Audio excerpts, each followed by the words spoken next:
Kami di obrolan Karebosi pemirsa kita masih membahas dampak pembatasan solar bersubsidi. Saya ke Pak Syaifuddin. Kalau kita membahas mengenai polemik kelangkaan solar bersubsidi, seberapa mengganggu kemudian ini terhadap operasional dari teman-teman untuk distribusi barang ke beberapa daerah-daerah? Ya cukup besar lah, karena jantung dan darah nadinya bergeraknya armada ini kan di BBM solar. Bayangkan tadi saya sempat sampaikan dari awal bahwa kita rotasi kita ini kan sudah sangat terganggu, cukup besar. Pengaruh ekonomi satu daerah itu kan juga tergantung dari bagaimana kelancaran distribusinya. Ada uang tapi tidak ada barang juga pasti berdampak. Ada barang nggak ada uang juga. Nah kita ini memang sangat mempengaruhi lah, cukup besar pengaruhnya terhadap kelancaran distribusi. Kita butuh BBM ini. Kita sudah 1 bulan ini kita cukup memahami problem ini. Tapi apakah kita harus terus bertahan? Solusi terakhir cuma satu, Pak. Kalau sampai begini kan pasti resikonya teman-teman pengusaha yang bernaung di Alpi dan mungkin juga angkutan yang lain yang ada lintas angkutan darat. Ya pasti dia kehilangan kehilangan pendapatan karena adanya waktu yang terbuang hanya mengantar. Terus kedua juga maaf saya tambah sopir juga. Nah dampaknya pasti akan ada tuntutan dari teman-teman. Opsi terakhir adalah penyesuaian tarif angkutan. Baik, kita tahan dulu, ada penelpon yang sudah bergabung bersama kita, ada Pak Syamsuddin di Makassar. Silakan Pak Syamsuddin. Assalamualaikum, selamat malam. Waalaikumsalam warahmatullahi wabarakatuh. Silakan Pak. Iya.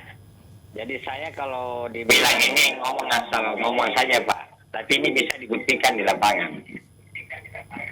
3 masalah yang kita rasakan akhir-akhir ini, itu setiap pernah menghilang itu pasti naik. Yang pertama gas 3 kilogram, itu setelah menghilang begitu dia muncul naik. Yang kedua semen, begitu berapa minggu saja menghilang muncul naik juga. Ini sekarang solar lagi. Jadi solar beberapa hasil, ada beberapa foto-foto ini yang saya kumpulkan sekarang Pak ya. Jadi setiap saya masuk, saya bukan sopir truk Pak. Bukan sopir truk, tapi mengganggu juga dengan pembelian misalnya Pertalite, Pertamax. Kita juga ikut terganggu dengan antrian truk-truk itu. Karena dipenuhi itu, biasa ada sampai berapa ratus meter itu truk ngantri. Yang tidak terbaca saya lihat ini, mudah-mudahan ada di antara 3 narasumber ini ada orang dari Pertamina. Yang tidak pernah terbaca sekarang ini situasi seperti proyek-proyek itu Pak. Sekarang kalau dia misalnya menjalan misalnya bulan 6 sampai Desember, ini kan musim kemarau. Banyak terjadi penimbunan proyek di mana-mana. Itu yang tidak pernah diantisipasi oleh Pertamina. Otomatis aktivitas truk itu penggunaan solar subsidi Pak, karena orang suka murah. Jadi saya suka dengan pengamat tadi, siapa yang tidak mau kalau murah? Pasti orang suka kalau murah. Jadi selalu sopir truk itu penimbunan itu selalu suka pakai subsidi dengan cara apapun juga. Kalau misalnya tidak mau ngantri dengan cara nyuri-nyuri. Saya juga punya, saya tahu juga itu Pak. Saya itu juga tahu yang nyuri-nyuri solar itu juga saya tahu. Saya tahu. Kadang-kadang kalau saya mau tahu pemakaian, saya kadang-kadang rekam suara-suara operator. Baso, kalau misalnya PC 200 kau bawa ke eskapator, itu kalau operasi 8 jam berapa dia ini Baso? Dia makan solar. Baik, kami dapatkan poin dari Pak Syamsuddin. Saja namanya juga operator, supaya dia tidak tahu kalau di rekan-rekan sedikit ini. Baik. Kalau misalnya loader PT sekian makan dalam operasi 8 jam. Ini Pertamina tidak pernah selidiki itu Pak, tidak pernah, yakin saja. 100% Pertamina tidak pernah selidiki hal seperti itu. Jadi kalau mau baik kembalikan seperti dulu Pak. Semua proyek tidak boleh menggunakan solar subsidi. Semua proyek. Dan itu terakhir saya biasa hadapi. Kebetulan saya kerja ini PDN Goa. Itu kita masih pakai solar subsidi. Yang tangkinya warna biru. Sekarang ini sebebasnya Pak. Sebebasnya orang ngambil itu solar. Baik. Harusnya itu dibatasi. Semua proyek harus menggunakan solar non subsidi. Terima kasih Pak Syamsuddin, terpaksa kami potong. Kami dapatkan informasi. Kami dapatkan poinnya dari apa yang Anda sampaikan. Ada yang ingin menambahkan tidak perlu menggunakan solar bersubsidi bagi proyek-proyek? Ada yang ingin menanggapi? Saya kira ya, terima kasih banyak Pak Syamsuddin. Jadi sebenarnya barang bersubsidi untuk proyek-proyek ini saya kira usulannya yang bagus. Tapi kemarin waktu bulan September, BPH Migas itu sudah menyebarkan surat ke SPBU untuk pembatasan kemudian penggunaan.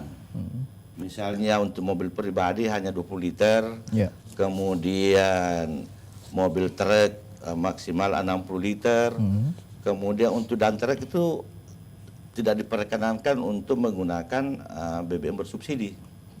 Tapi karena adanya gejolak dari pusat, asosiasi di Jakarta, saya kira seluruh Indonesia, akhirnya pemerintah mencabut itu surat edaran. Jadi kembali ke semula. Jadi tidak ada lagi istilahnya penjatahan untuk SPBU. Sepanjang penggunaannya khusus untuk kendaraan umum, kita kasih. Tidak ada lagi bahwa ada pembatasan-pembatasan untuk yang disampaikan tadi Pak Ketua Asosiasi, sudah tidak ada lagi itu Pak pembatasan. Tapi dampaknya dirasakan sampai saat ini? Iya, karena akibat surat itu yang dicabut, dampaknya akhirnya kuota tidak cukup. Karena kebutuhan juga masyarakat meningkat, sementara kuota dikurangi, itu otomatis tidak cukup. Baik. Jadi saya mungkin tanggapi juga ini masalah kuota tadi Pak. Ya. Ini siapa sebenarnya yang kemudian berhak mendapatkan BBM bersubsidi, solar bersubsidi? Itu solar bersubsidi itu saya kira untuk umum, kecuali untuk pertambangan dan perkebunan Pak. Itu ya sesuai edaran dari BPH Migas. Di luar daripada itu bebas Pak. Itu akibat dari pencabutan surat edaran dari BPH Migas kemarin. Kemudian saya mau tanggapi tadi bahwa itu kuota itu bukan dari Pertamina Pak, bukan. Itu dari pemerintah. Yang membuat kuota itu selama 1 tahun itu pemerintah ke DPR. DPR yang mengetuk palu, maka itu yang berlaku untuk tahun berjalan. Jadi bukan Pertamina hanya sebagai operator. Baik. Saya kira itu. Saya ke Pak Lukman, kalau yang kemudian bisa dilakukan saat ini oleh pemangku kebijakan melihat polemik ini seperti apa yang langkah bijak yang bisa diambil? Jadi kita sinkronkan semua kembali dari Pak Samsudin tadi ya dengan dari Iswana Migas. Jadi data sebenarnya itu tadi dijelaskan bahwa memang Pertamina operator. Nah, pertanyaannya ini kan ada namanya sinkron data. Misalkan di pemerintah daerah atau dari Kementerian Perindustrian dan Perdagangan, turunannya ke pemerintah daerah ya Dinas Perindustrian dan Dinas Perdagangan. Nah, sinkronisasi terhadap kebutuhan BBM dalam suatu daerah itu kan harus ada hitungannya ya, berapa tingkat permintaan dengan klasterisasi yang tadi, yang mana jatah untuk subsidi dan yang mana untuk non subsidi. Berdasarkan hasil akumulasi perhitungan itu semua, maka muncul namanya kuota. Kuota inilah yang diinformasikan atau disampaikan kepada Pertamina untuk menyiapkan terhadap kebutuhan ini. Nah, inilah. Nah, jadi tadi sebagai operator. Nah, lanjut dari itu, persepsi di masyarakat itu adalah ketika terjadi kelangkaan itu, maka sasaran itu ada di Pertamina. Berdasarkan hal inilah, ketika terjadi permasalahan, maka pasti pemerintah daerah ya, melakukan misalkan cross check, benarkah ini terjadi. Kalau misalkan terjadi benar, terjadi permasalahan, mungkin ada istilah hearing DPRD provinsi, mungkin yang komisi yang berhubungan dengan itu memanggil untuk memberikan penjelasan sambil solusi kan gitu. Nah, di dalam proses-proses seperti ini kan persoalan ini tadi klasik selalu berulang kan. Mungkin di tahun 2018 ya tadi ini sangat sepakat sekali. Itu sebenarnya indikasi. Jadi kemarin kan bermasalah Pak, di tabung gas LPG 3 kg langka. Kemudian semen. Terus masuk lagi. Ada beberapa sebenarnya ya, tapi inilah yang lebih dikenal oleh masyarakat yang langsung muncul. Nah, ketika terjadi indikasi itu, dan itu masyarakat pintar membaca kok, indikasi-indikasi seperti itu berdasarkan pengalamannya, berdasarkan data yang dia dapatkan, muncul kenaikan. Maka inilah yang harus diantisipasi, panic buying. Jadi ketika itu hal itu muncul dan hampir serta-merta masyarakat berpersepsi demikian, maka panic buying. Kalau terjadi panic buying itu tadi, mulai yang tadinya beli 20 ya, tapi kita ambil 30, 40 akhirnya yang menyebabkan pasokan meningkat. Dan yang permintaan meningkat, pasokan dari kalangan siapa? Ya, yang kena panic buying kan ialah pengguna daripada BBM itu sendiri. Ya, kalau misalkan tadinya dari asosiasi, yang tadinya mulai muncul, wah ini daripada saya bergerak, tapi tertinggal juga di jalan di SPBU yang menunggu, hanya habis. Nah, terkadang kos meningkat. Kosnya meningkat di mana?